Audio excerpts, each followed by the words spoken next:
Hey, Drawing and Painting 2. I'm sorry that I'm not with you in person today. I thought I would be, but I found out after we had class on Thursday that I had a meeting.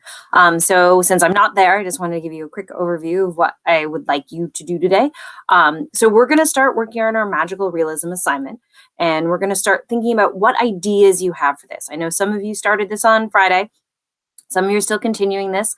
The idea that you can have can be like a life-changing experience that you've had some point in your life. It could also just be what's going on in your life right now. You could do something about the pandemic. You could also do just like your morning routine. You could show yourself in like multiple ways, like brushing your teeth. So really any part of your day can be a story. So it can be something like big. I had a student once tell the story about how before they went to Walt Disney World for the first time, they'd broken their leg. So the story that you can tell can be something funny, it can be something serious, it can be something in between. And so I really want you to work on documenting your process for this assignment.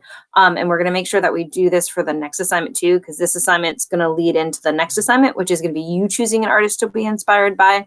But I don't want to get too far ahead. So let's stay focused on what we're doing for today. So today I want you to brainstorm, just come up with ideas. The list can be, the bigger the list, the more ideas that you're sparked, the more you're building up the flexibility of your thinking.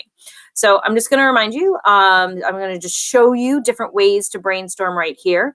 I have to present now though, so just give me a second. So as you're thinking about your ideas, remember it's like, it can be stuff that happened last week. It can be stuff that happened when you were 2. It can be stuff that your family told you about that you don't remember, but you have like imagery of it.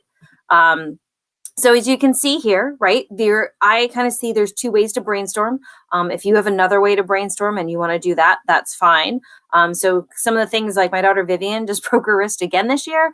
And so it kind of reminded me when she was in 1st grade and broke her wrist. My husband's David. So that was one of the things that I thought about doing if I was doing this assignment.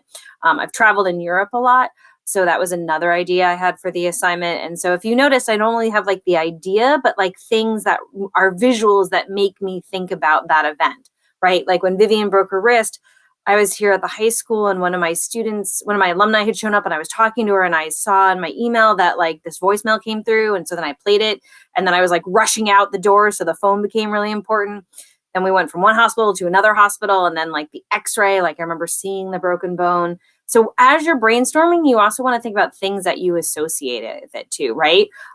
Like one here you can see at the bottom of my list right there is being an Olympic swimmer. I love to swim. And so when I was a kid, I always was like when I was swimming, especially if I was doing laps, I was imagining if I had been like an actual Olympic swimmer. So it can be something that it can be from your imagination.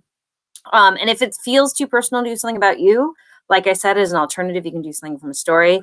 The other thing that I want to show you is here in our Google Classroom, which when I was looking at a student's classroom yesterday, it looks totally different than mine. So hopefully there's a nice title that says Magical Realism, work inspired by Frida Kahlo. And if you notice, there is this prep work slide. So each day, my plan is that we do a different thing. And if you want to get ahead, that's fine.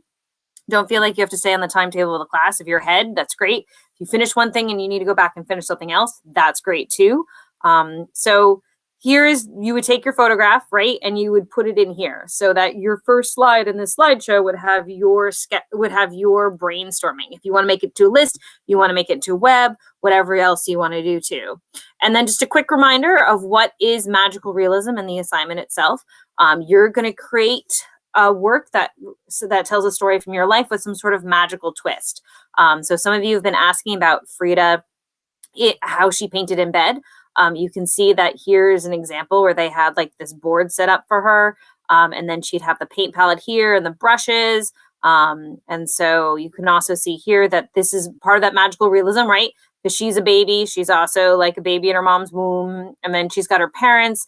And then you can see her grandparents, and then you can see her great-grandparents. Or I should say her grandparents on both sides. No great-grandparents. I don't know why I said that. All right, so remember, you're taking life and you're adding a little bit of magic to it.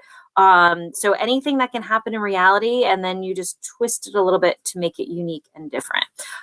So if you have questions, if I get out of my meeting early, I'll pop into class physically and I'll throw up a link. If I don't get out of my meeting, which I don't expect to, I will answer all of your questions on Tuesday. You can also email me. I won't be checking it while I'm in my meeting, but will be checking it on Monday afternoon. So I hope you have a great day. I hope you're good. Just be good, be safe, be well. Make sure that you have an excellent day as best that you can, and we'll talk to each other soon, like tomorrow. Have a great day.